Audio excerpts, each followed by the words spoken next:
the ability to use it is still quite a serious problem. In terms of air defense, I think most of their air defense is completely gone. There was very little to begin with, of course, which is why Israel and America were capable of mounting daylight raids with very, very little need to suppress these air defenses in the first instance.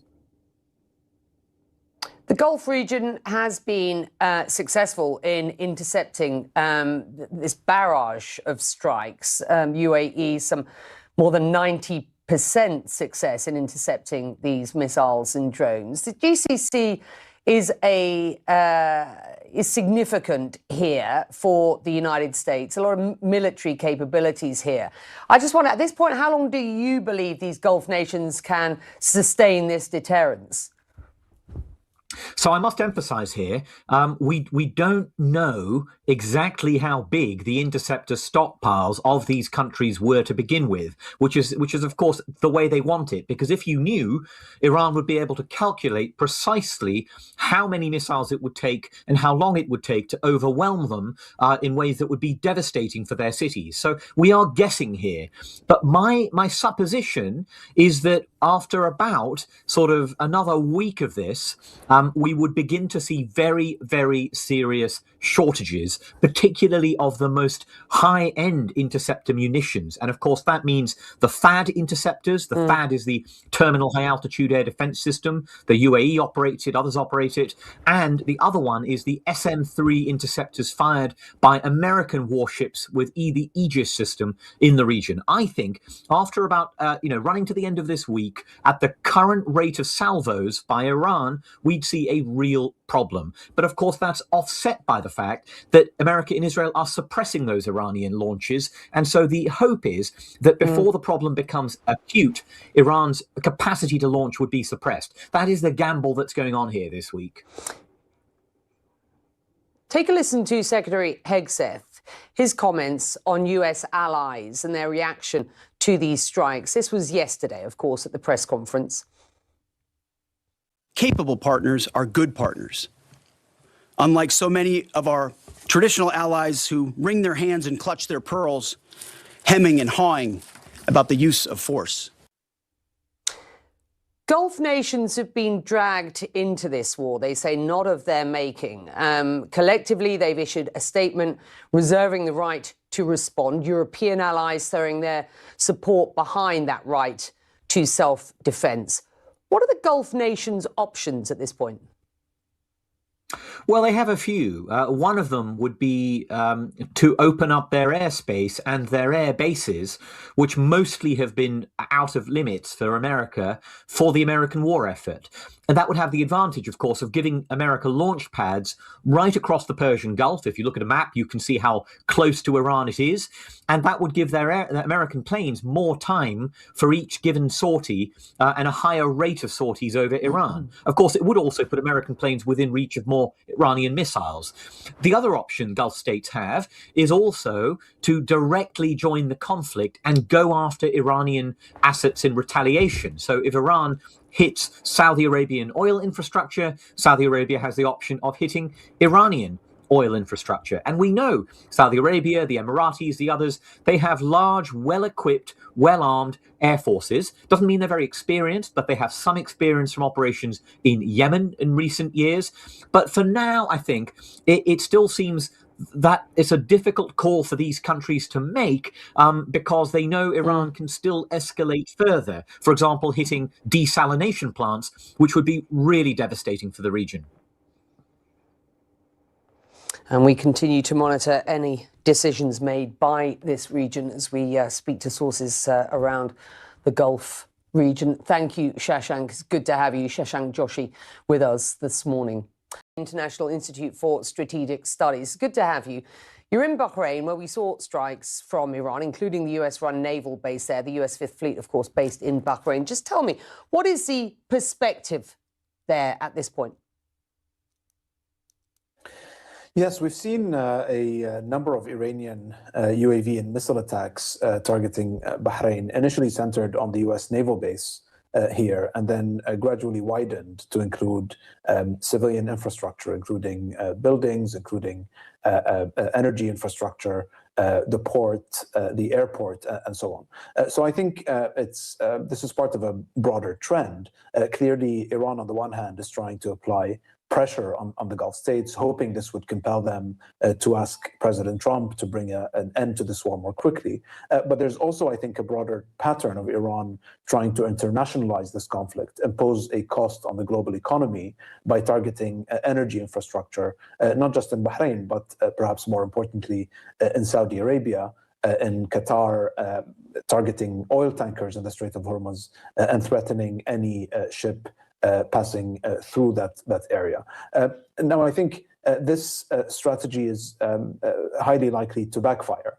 Ultimately, we've seen that the French, the Germans, the Brits have said that they are strongly considering stepping in, preventing Iran from holding energy and the region at risk. And so in a sense, internationalization is a way for Iran to impose costs on everyone, but it also means that it's more likely to create a larger coalition of countries that will try to blunt the effects of its attacks. You wrote in your latest analysis that, quote, here, the Gulf countries or the Gulf states are on the front lines of a war they sought to avert. Across Gulf capitals, a debate is brewing about the merits and limits of strategic patience and restraint. Can you just expand further on that? Absolutely. So I think, there's been clear frustration in the Gulf about the fact that Iran has been targeting not just U.S. military assets, as would be predicted and expected, but also that Iran is very clearly going after civilian assets and civilian infrastructure, endangering the lives and livelihoods of people in this region. But the question has been, what do we do about it? I think there are those who say that the Gulf states can't simply sit idle by, that the Gulf states need to impose a cost on Iran, that Iran needs to be deterred. There are others who fear that if the Gulf states do get involved, then this means that we would be parties to a war that we did not start. This means that we may not be able to control the tempo of this war, because essentially President Trump is in the driver's seat. So the Gulf states not only would risk a long and open-ended confrontation with Iran, but also to be in a situation that they do not fully control. I think at this point, what's really difficult is that it is unclear what happens next as far as the US and Israel is concerned. President Trump saying this could be 4 to 5 weeks. The only thing we've heard from the Israeli Prime Minister is that this is not an endless war, but no clear indication as to what happens next, nor for how long these strikes will continue. And that has Gulf nations, of course, considering how they will respond. As you rightly point out, they reserve the right to respond. The European nations that you mentioned have said that they will support that right for self-defense. I just wonder, there is a sort of big discussion about what that response might look like at this point. What's your sense of that response from Gulf nations? What does it look like at this point? What are the options? I think the first stage would be to essentially enable a more robust defensive posture. And so I think the Gulf states will most certainly be asking partners and allies for additional assurances and certainty on the one hand, the availability of interceptors that are needed to shoot down incoming Iranian projectiles, including UAVs and missiles. They might be asking for a reconfiguration of the US's defensive posture in the region to prioritize a defense of the Arabian Peninsula. The US's initial posture was optimized for defending Israel. That's why the US placed a carrier in the Mediterranean in order to be able to intercept incoming projectiles fired at Israel. But it just so happens that the Arabian Peninsula, the Gulf states, have received just as many projectiles and attacks coming from Iran. And therefore, there might be a Gulf ask of the United States to reconfigure some of those assets to be able to ensure a more effective and long-lasting defense of their interests. So there is a defensive component to this. There's a diplomatic component where we've already seen the UAE close down its embassy in Iran and further signal Iran's diplomatic and political isolation. And then there's, of course, I think perhaps the most effective and direct option that the Gulf states could take, which is to allow greater U.S. operational access to their airspaces and territories. This would allow the U.S. to conduct military operations more effectively, open up new attack vectors on Iran. And then there's, of course, the more extreme option of carrying out preemptive strikes against Iranian missile launchers by Gulf militaries on the one hand, or in an even more extreme scenario, to fully join the campaign against the US. All of these options have risks and merits associated to them. And this is exactly the kind of discussion that is now taking place in Gulf capitals. Hassan Al-Hassan joining us out of Bahrain this morning, sir. It's always good to have you on. Thank you very much indeed for your perspective. The very latest in the US-Israeli war with Iran, and word that Israel is now launching simultaneous strikes in Tehran and in Beirut. The onslaught from the Israeli military coming as President Trump tells CNN that the big wave, as he describes it, hasn't even happened yet. More than 700 Iranian civilians killed since the war began on Saturday, according to the latest from a US-based human rights group. US Central Command now says 6 American service members were killed in an Iranian strike in Kuwait. Those casualties are the first Americans killed in action in what the US and Israel are dubbing Operation Epic Fury.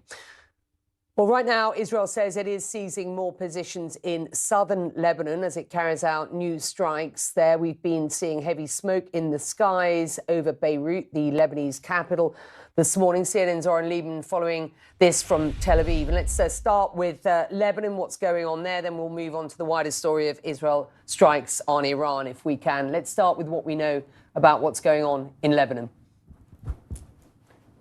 Of course, Israel announced just a short time ago that they have seized additional positions in southern Lebanon. They call this an enhanced forward defense posture. Keep in mind, Israel has held 5 positions in southern Lebanon just across the border from Israel that it has used to essentially look into the southern part of the country, a Hezbollah stronghold. Now Israel says with more troops, they have taken additional positions. They say that's an added layer of defense for northern Israel as the country vows not to have to evacuate Israeli residents along the border. At the same time, the Israeli military, the IDF, says they have completed another wave of strikes against what they say are Hezbollah intelligence headquarters positions in Beirut. As you pointed out, Becky, we have seen plumes of smoke. As a representative of a country of more than 90 million people, over the past 6 weeks, we have been speaking with Iranians inside the country who oppose the regime. Many told us they wanted President Donald Trump's help.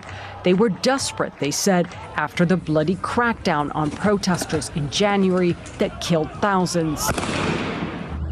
But with a massive bombing campaign, reports of rising civilian casualties, including scores of schoolgirls killed and hospitals hit, the mood is shifting, even for some of those who want nothing more than this regime gone. People are not happy. Many police stations are located next to homes. Last night, they struck one, and nearby homes were damaged. The regime's repression and disruption to communication make it difficult for us to speak freely with people inside Iran, but we managed to get some text and audio messages. We were happy that those who had shot at the people, at the youth, and killed them were being punished. The situation now is a mix. There's happiness, but also concern. And above all, we all hope that in the end they leave and that the Islamic Republic is no longer there.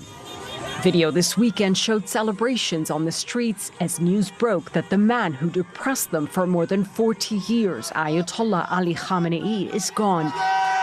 The killing of Khamenei does not mean the end of this regime, for now. It's lashing out and striking back hard. And inside the country, it seems it fears another uprising. In Iran's Kurdish region, some people received this message. The enemy's plan, it said, will be, quote, street riots next. Any movement that disrupts security will be considered a direct cooperation with the enemy and will be faced with the strong fist of the IRGC intelligence organization. So many Iranians want to believe that freedom is within reach, that this is the beginning of the end of a 4-decade nightmare. You always think the Islamic Republic is finished, and suddenly, from a place you wouldn't expect, everything becomes okay for them again. That scares me. After the initial euphoria of this weekend, as the help Iranians were promised finally arrived, now, for many, the reality that this may be a long and costly war is starting to sink in. Jumana Karachi, CNN, London. Funerals have been taking place in southern Iran for the dozens of students killed in a strike on a girls' elementary school soon after the U.S. and Israel launched their first attacks. Iranian officials say at least 168 students were killed in that strike early Saturday. The school sits about 60 meters or about 200 feet from an Iranian military base. U.S. Central Command has said it is aware of reports the school was hit and is looking into them. Here in the United States, anti-war protests erupting on Monday, demonstrations ramping up following the military operations in Iran. As you can see on your screen there, this is just a snapshot of some of the cities where we saw a number of protests: Madison, Wisconsin, Boston, New York, here in Chicago, here in New York City. Protesters are also questioning the administration's motives for launching the war.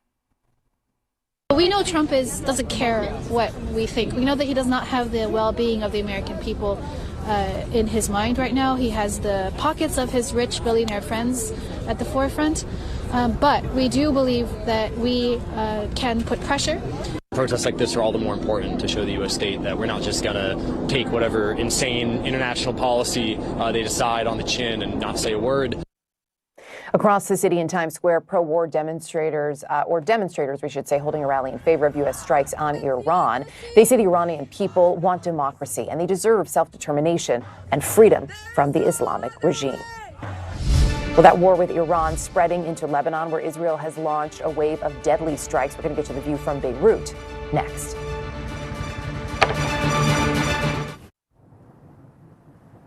We're on day 4 of this right now. Israel giving no indications that it's letting up. So how much longer this goes, Becky, that's something we're learning on a daily basis. Good to have you on. Thank you very much indeed. Well, the U.S. Embassy in Saudi Arabia's capital closed after it was struck by suspected Iranian drones. That is just the latest on the attacks from Iran against U.S. allies in region. CNN's Paula Hancock's is covering this live from Dubai. And of course, the UAE, one of those US allies. The Gulf has been dragged into a war that, frankly, it didn't ask for. What's the latest on these strikes on this region? You know, in a communique regionally described as illegal, of course. These are Gulf countries that are, you know, we're not expecting the sort of barrage of attacks that they have faced. And how are they, or are they likely to respond? Is it clear at this point, Paula? Well, Becky, it's not completely clear. We have heard public statements. There was a joint statement by the GCC nations saying that they reserve the right to retaliate. Of course, what that retaliation would look like is not being publicly signaled at this point. So we know that the Gulf nations, many of them, had said to the United States, you are unable to use our military bases if you are going to attack Iran. You're unable to use our airspace. They had also been lobbying for diplomacy, not war. They had believed that this would insulate them from the Iranian retaliation. It did not. So, of course, one of the potential options they have now is to reverse that decision and allow US military to use their bases. But we have not heard that at this point. That is one of the more or the less confrontational decisions that they could take when they say that they do reserve the right to retaliate. But it is unclear oops, the light's falling down. It's unclear at this point how they will retaliate. What they're focusing on at this point is the defense of the nation. We have seen hundreds of missiles and drones that have been directed across the Gulf nations. The UAE really has been singled out for the most at this point, but we know in Saudi Arabia, for example, the US embassy has now been closed because 2 suspected drones were intercepted in that area. We also know that in Kuwait, the US embassy has had to be closed because on Sunday and on Monday, that was targeted. And it is in keeping with what we have heard from the IRGC in Iran. They have said that they were going to expand the scope of what they were targeting. They had claimed it was military targets in the first place. They now say they're starting to destroy American political centers, referring to the attack on Saudi as the move towards that decision. But as we know, clearly there has been far more than military targets, even American political targets that have been hit and have been impacted. We've been seeing impacts in city centers, in hotels, in energy infrastructure, in airports. So this is far more than what Iran claims it is targeting. Becky? Right. Wind picking up there in Dubai. Well done. The lights we will peg down properly going forward. Thank you, Paula. And its proxies in the US and Israel trade back and forth attacks. The US State Department has ordered the mandatory evacuation of non-emergency American government personnel and their family members from key countries in... Blasts have been echoing through the Lebanese capital in recent hours. Before this most recent bombardment, Lebanon's government said dozens of people had been killed. CNN's Matthew Chance has this report from Beirut. Well, it's been a very intensive night with Israeli airstrikes pounding areas of this city of Beirut in the southern suburbs, which are known to be a Hezbollah stronghold.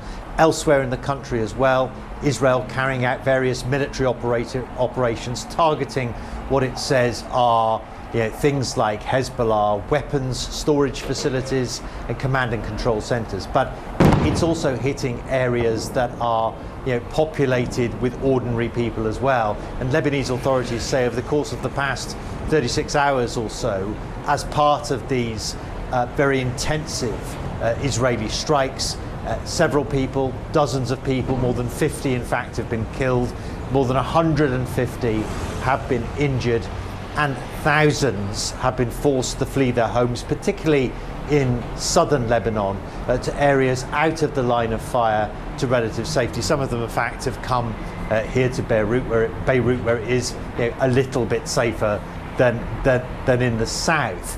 Now there's been condemnation of Hezbollah from the Lebanese government. They're very concerned that this Iranian-backed militia, which has been a traditional and reliable proxy of Tehran, is drawing Lebanon into the Iran war, something it desperately wants to avoid. It has taken the sort of unprecedented step over the course of the past day or so of formally outlawing Hezbollah military activity. Now that sounds like a symbolic move, and it is, but it's also a potentially very risky one that could fuel tensions between Hezbollah and the army, the national army of Lebanon. So very tense, very difficult times here, as it seems that Lebanon is slowly getting drawn more and more into that Iran war. Thanks again to Matthew Chance for that report. Well, authorities are now investigating whether a mass shooting in Austin, Texas, may have been inspired by this weekend's attacks on Iran. 2 college students were killed in the shooting, dozens more injured, and now we've learned a 3rd victim has died after being taken off of life support. The attack happening in Austin's popular bar line 6th Street in the early hours of Sunday morning. Officers confronted the shooter within minutes. He was shot and killed at the scene. They identified the shooter as this man, a 53-year-old naturalized U.S. citizen from Senegal. Law enforcement officials say they're looking into whether he may have been motivated by this weekend strikes in Iran, but do caution this investigation is still ongoing and there has been no definitive motive yet established. We are now just hours away from polls opening for primaries in Texas, Arkansas, and North Carolina. A number of eyes, though, really focused in on that Texas Senate primary races, where on the Republican side, the incumbent Senator John Cornyn is facing challenges from the state's Attorney General, Ken Paxton, and also Representative Wesley Hunt. In the Democratic race, Representative Jasmine Crockett is facing off against State Rep James Tallarico. Crockett argues that Democrats could win this seat. For the longest, they've tried to convince us that Texas is a red state. I have been explaining for a very long time that Texas is a voter-suppressed state, as well as a state in which voters just aren't very motivated. And I knew that if we could just turn out the voters, then we would win. So I'm really excited because I do believe that Yes, I know we've said it over and over about Texas, but this is really our time. And that's not just me saying it. You can look at the numbers and see that people are motivated, they're getting out and they're voting. Well, in terms of those numbers, early voting data does show Democratic voter turnout in Texas right now higher than that of Republicans. Tellerico closed out his primary campaign in Houston last night with a clear message. We can transform this broken political system. They may have the money, but we have the majority. It's going to require that we bring people together across these manufactured divisions. Fight that system, not your neighbor. That is how we're going to win this race in November. And we'll continue to follow those developments, of course, throughout the day. Thanks so much for joining us this hour on CNN. I'm Erica Hill in New York. CNN This Morning is up next. We have developed our unique ceramic technologies, which can contribute to future energy, environment protection, and industrial development to help enrich people's life.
In Kuwait, the U.S. embassy has had to be closed because on Sunday and on Monday that was targeted.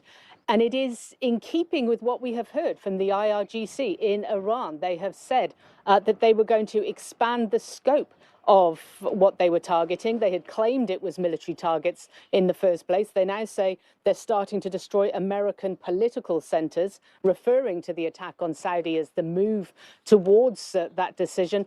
But as we know, clearly there has been far more than military targets, even American political targets that have been hit and have been impacted. We've been seeing impacts in city centres, in hotels, in energy infrastructure, in airports.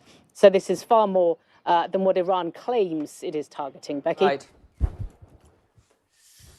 Wind picking up there in Dubai. Well done. The lights we will peg down properly going forward. Thank you, Paula. And its proxies in the US and Israel trade back and forth attacks. The US State Department has ordered the mandatory evacuation of non-emergency American government personnel and their family members from key countries in this region where I am, and I'm broadcasting from our Middle East programming headquarters. The U.S. promises to hit Iran even harder. Good morning, everybody. I'm Audie Cornish. We're on day 4 of the war with Iran. This is video just into CNN showing a massive plume of smoke after a strike in central Iran. Now, people to the north in Tehran tell CNN every moment they expect to hear an explosion. The U.S. State Department warning Americans to leave the Middle East immediately. Iran continues to target U.S. allies across the Gulf. This, for example, a video from a short time ago in Doha. The sound of explosions as incoming missiles are intercepted above. The death toll for U.S. forces now stands at 6. President Trump has warned of more casualties. He's also told CNN's Jake Tapper this over the phone. We haven't even started hitting them hard. The big wave hasn't even happened. The big one is coming soon. So we're going to be bringing you team coverage from across the region. We've got reporters in Doha, Tel Aviv, and Abu Dhabi. But here's where I want to start. The latest in Haifa, Israel. CNN's chief international security correspondent Nick Payton-Walsh is with us. Nick, thank you for being with us today as we're hearing more about these this wave of attacks. Can you talk about the scale of it and how wide Iran's retaliation is sort of reaching across the region? Yeah, it is extraordinary, it seems, how this Iranian retaliation has chosen to create more enemies for the already embattled autocracy in Tehran. Now, as of last night, 2 explosions at the US Embassy in Riyadh. This morning, Oman, the country that tried to mediate between Iran and the United States until this conflict broke out, its Duqm port, an oil tanker targeted there. Americans told to shelter in place in Iran. Explosions in Beirut, Bahrain, Kuwait sustained as well. And also, too, as a result of Israeli moves here, explosions heard in Beirut, with the Israeli armed forces saying they're targeting Hezbollah's center of gravity in that area. Let's not forget, obviously importantly, to Tehran, where there are reports from the Iranian Red Crescent that maybe over 700 people have been killed since the start of this conflict. Extraordinary plumes of smoke and damage there, as the United States says clearly that it believes it will be escalating its military operations there. The time frame of all of this, so hard to truly understand. How much more capacity does Iran have to spread this retaliation across a region, across nations, many of whom simply did not want to see the United States take this military action, at least in their public statements. And now I think putting the Tehran government, or what's left in it, in an exceptionally tight corner as to whether they can continue to escalate and retaliate in this way or need some sort of off-ramp. Audi? Nick, I want to ask you one more thing, because this is a joint strike and war with the U.S. and Israel. Netanyahu went onto Fox last night to speak directly to Americans. We're going to talk about that later. But what is the conversation within Israel right now in terms of how long they are bracing to be in this war, especially opening it up in other fronts? Yeah, I mean, look, it's important to point out that Prime Minister Netanyahu yesterday was talking about regime change, and what might follow in Tehran would be a form of democracy. No time frame put on that, and there's a long-term Israeli goal, frankly, to see their enemy in Tehran removed and something more sympathetic in its place. It's a long shot, frankly. It has always been at the best of times. At the same time, too, though, Israel has seized upon an opportunity presented to it by another long-term irritant, the Lebanese militia, an Iranian proxy across the border to the north of me here, Hezbollah. They fired a barrage of rockets that started, or missiles and drones that started an Israeli military operation that has, of this morning, developed significantly in terms of the symbolism. Israel, since its war with Hezbollah in late 2024, held 5 positions just inside Lebanese territory. We understand from the Israeli military that their buffer zone, so to speak, is somewhat widening as they've sent more ground forces over the border. This is not a land invasion, so to speak. It seems to be, their phrasing, more of a tactical repositioning. But that, coupled with the barrage of strikes across Lebanon and Beirut, and a continually widening evacuation orders for southern Lebanon, clearly Israel seizing the opportunity here to strike Hezbollah as hard as it can. While it can, exactly what strength Hezbollah has to fight back, well, we have heard of some damage done to a northern series of houses here. No casualties, light injuries, but that playing out fast now. Okay, that's Nick Payton-Walsh at the border between Israel and Lebanon, where there's quite a bit going on. So I want to bring in CNN military analyst Cedric Leighton. He's a retired U.S. Air Force colonel. I'm glad you're here, because this is an attempt to bring about change in the region using air power. power alone, at least for now. First, when the president says something like this, and we're just going to show folks cover of the New York Post, the big one is coming. What is the big one? What are military folks saying in your chats? So that's actually a big mystery for a lot of people. But what it could be is there's a facility near Natanz in Iran, which is called Pickaxe Mountain. And Pickaxe Mountain. Pickaxe Mountain. That's the Western or American term for it. It has an Iranian name. But the big deal here is this is a hardened and deeply buried target of supreme significance because it's part of the Iranian nuclear system, their research system, their weapons development, potential weapons development system. So that could be a target that would fit with the big one is coming. The other thing that the president might be talking about, Audie, is the idea that there would be a further wave of airstrikes that would replicate kind of what we saw during the first days of this, the first hours of this particular operation. So when you look at those possibilities, you could see they might restrike some of the targets. They might go after command and control, some of the leadership functions that are still in existence in Tehran. Can I jump in here there? Because that gets to the question of munition stockpiles. How long both the U.S., Israel can keep this up, how long Iran can keep intercepting. Can you talk about what is known about everybody's sort of stockpile going into this situation? Well, there's always, like in economics, there's always a shortage, right, of everything. But especially with the war in Ukraine going on, right? The Absolutely. U.S. had been supporting Ukraine with some military support. Well, one example of that is the Patriot missile system and the batteries that are associated with the Patriot missile system. The munitions that are used for that are in prime demand for the Ukraine war. The problem that you have now is that the industrial base in the United States has not really kept up with the demand of these These are images of the Iranian drone stockpile, I think, which are used all over the world, and I think were exported to Russia in that war. So these are weapons that other places are having to reckon with. So on the Iranian side, you've basically got this connection between Iran and Russia, and also Iran, Russia, and China. And the key thing here is that the Iranians have perfected a low-cost drone manufacturing system. Their Shahed family of drones are now well known because of the Ukraine war, and they have also been used in this particular conflict because they've gone after some target areas on the other side of the Persian Gulf. In Saudi Arabia, for example, the oil facility at Ras Tanura was attacked by drones, by Iranian drones. And so they're also attacking targets in Iraq. They probably were responsible for the attacks in Kuwait, maybe even the one that killed the 6 Americans. So this is a critical element because those drones are actually one of the power projection capabilities, a cheap power projection, but effective power projection capability for the Iranians. I have one more thing. I want to show you some maps here looking at Turkey, where Iran has done some strikes around the region. We are seeing civilian targets being hit. Iran accusing the U.S. of hitting a civilian target. President Trump said that one aspect of this war widening is he was surprised. He was surprised at how immediately there was this sort of aggression towards other Arab states.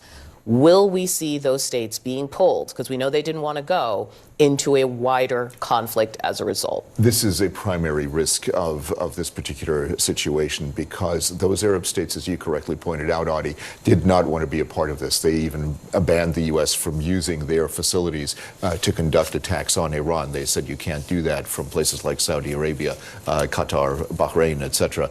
But that has changed now, and that has changed big time because these countries are angry. They, in fact, have given the green light to launch certain strikes from their territory, and they are also willing, it sounds like, at least for the moment, to band together as part of the Gulf Cooperation Council and move forward into Iran doing offensive operations of their own. Okay, that is interesting. Stay right there, because I think that's an idea we want to come back to later. Retired Air Force Colonel Layton, thank you so much. Cedric Layton. Now, coming up on CNN this morning, we're going to have more breaking news coverage in the Middle East, Iran and Israel trade blows as this war ramps up.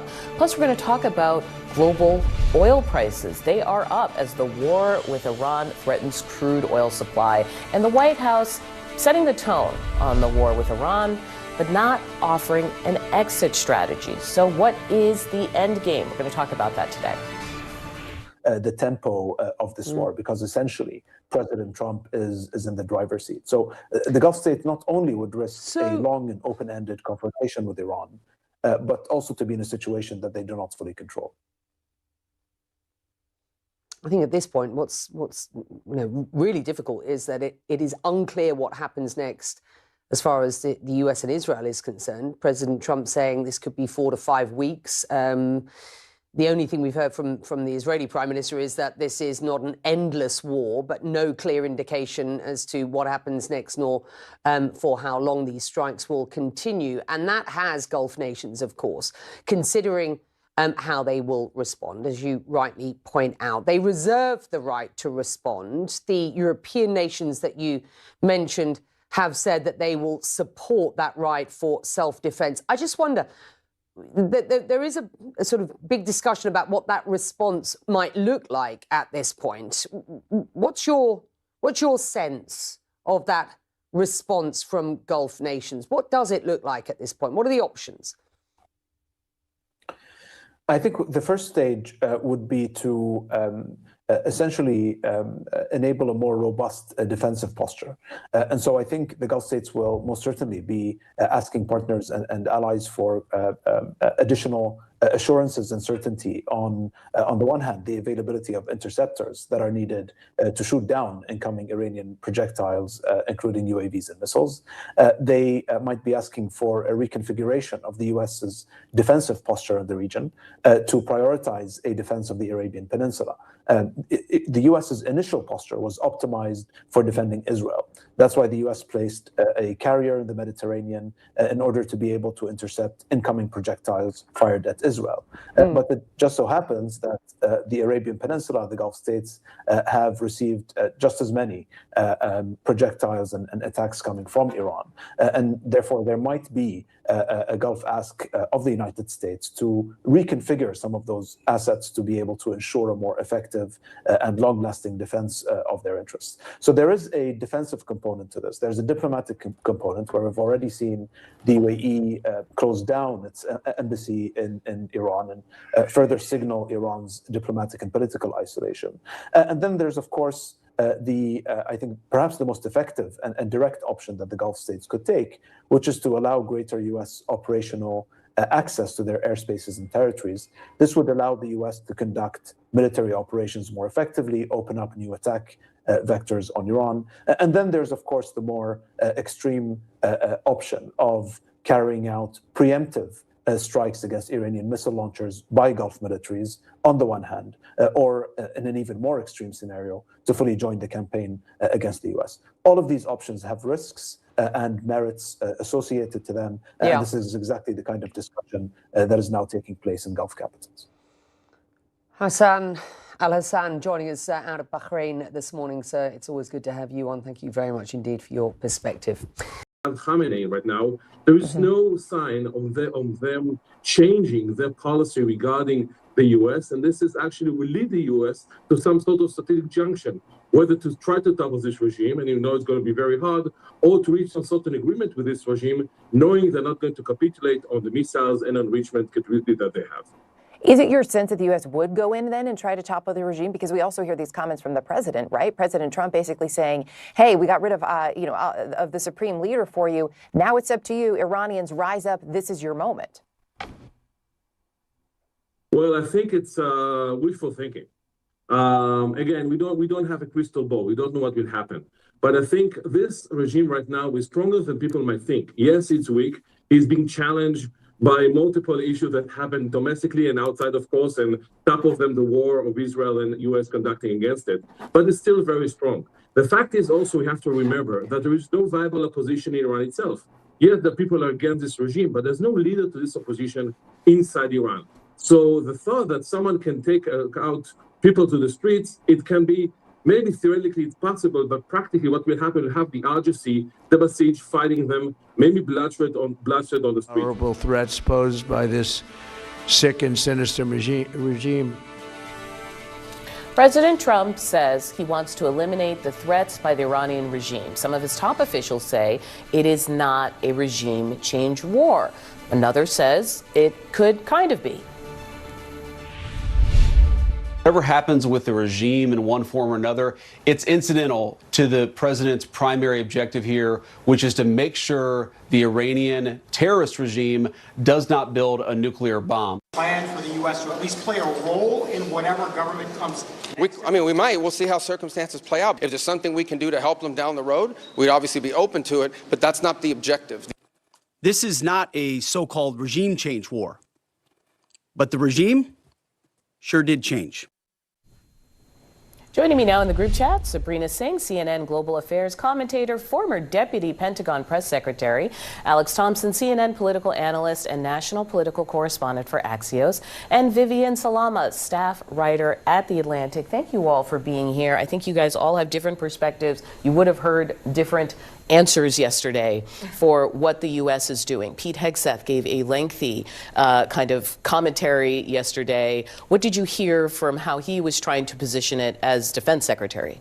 Well, I think he was trying to lay out the objectives of what this mission is, but he was also setting the goalposts to continue to move. Essentially, he was laying the groundwork for... And right now, the opinion of U.S. airstrikes against Iran among U.S. adults, that number is creeping up to 60%. It's at 59% disapprove. The other thing is, does Trump have a clear plan for handling Iran in this situation?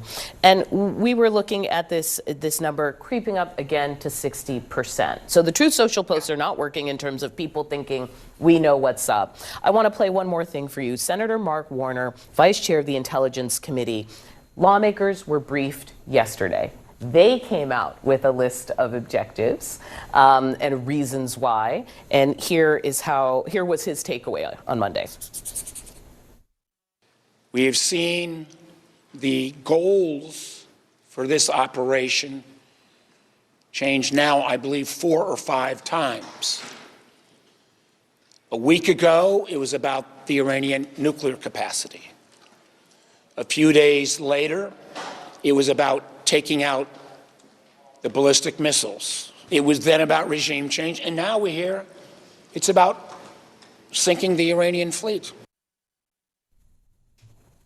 So this is based on what he heard with a briefing with military officials. Well, there are different objectives because there are different parts of the Republican Party that also do have different objectives. There are some people in the Republican Party that are very just focused on preventing a nuclear Iran. There's also a part of the Republican Party going back decades that really wanted the Ayatollah to go, in part to take away the threat against Israel, and in part because the Iranian regime had killed U.S. soldiers. So what you are seeing in the sort of differing answers is reflective of the larger sort of coalition in the Republican Party that all had a similar objective, which was to attack Iran, but for different reasons. Yeah, there's also a difference between an operation and a war, right? You can have a successful strike, an operation, it be limited.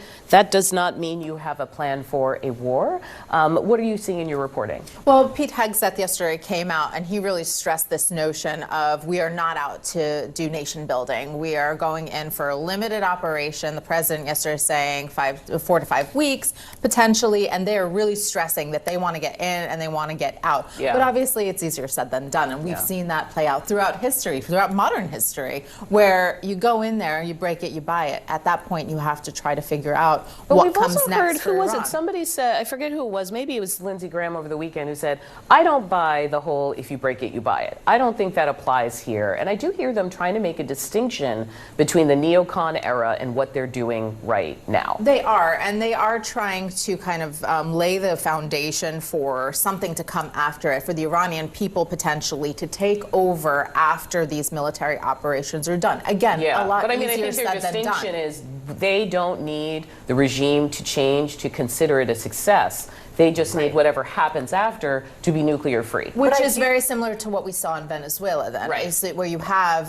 this caretaker government that was already in place, someone with good graces that is going to be working with the United States to be able to then see a transition take place. As we know, that the nuclear program, if that is one of the objectives to completely dismantle, that will require some boots on the ground. I mean, those 3 nuclear facilities that they claim were obliterated does still hold hold enriched uranium. And so who is going to do that if the president is now wavering on putting troops on the ground?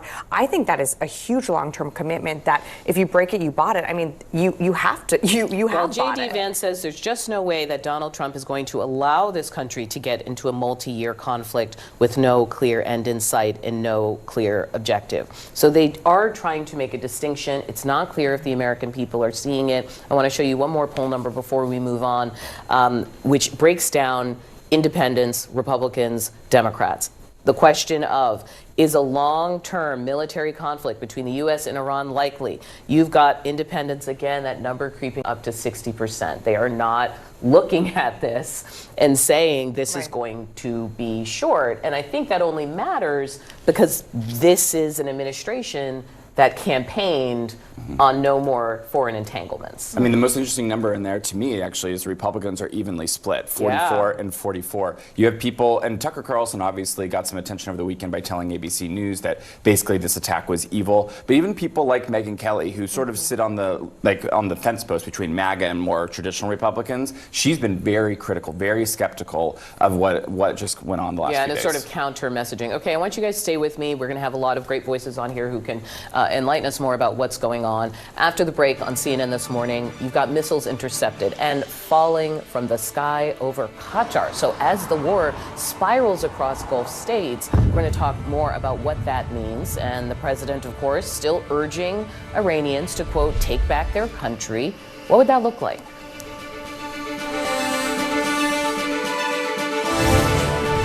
Challenge by multiple issues that happen domestically and outside, of course, and top of them the war of Israel and U.S. conducting against it. But it's still very strong. The fact is also we have to remember that there is no viable opposition in Iran itself. Yes, the people are against this regime, but there's no leader to this opposition inside Iran.